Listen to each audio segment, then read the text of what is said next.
د نبی صلی الله علیه وسلم سنت لا چې څوک فتنه وي الله دا منافق دی، منافق څه معنی دا کافر دی. نو مر سخت خبره وکړه. جد ابن قیس په نامه یو شړیو، رسول الله ورته ویلي ویزه چې تبوک لو څنګه را یری بیا خلک زیر پوښتنه اجنه چې مانه زناونه ته ونیش اتنا کې به ورځيګم. د سیرت درشونه کې دا ویل شي دي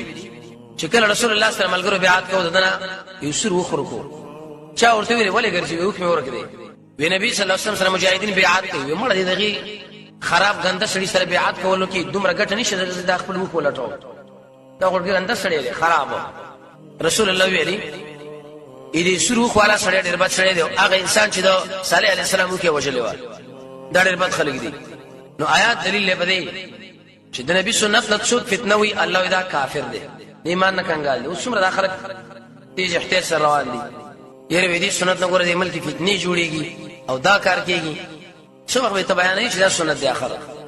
ومنهم بعض دي منافقان من هغه څوک یقول شوي اجازه کمالا زنلی مال اجازه کو فتنه کې ما شو الا خبردار فتنه دي پر فتنو کې الله وي سقطو پریوتري فتنه من کفر فتنه من ګناه فتنه من عذاب فتنه من جهاد نور سکیدل یقینا جهنم ګرون کې بل کافرین کافرون لرا دی ویلي مفسرین وایي چې بده کې نقطه را چې څوک د نبی طریقه څوک د نبی سنت د نبی امر اغه عنوان د فتنې ورکی بازار ایمان نه کنګال لې. رسول الله فرمایي انسان مرشي خبرو کې تر قیامت الله ورنه خپي دا فتنې چې د ملک د خلکو راوړي جنجال له مصیبت ته فلان دي قناعت پر عوام ورکنه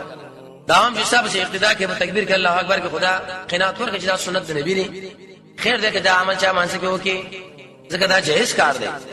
عزت کې مو دروا.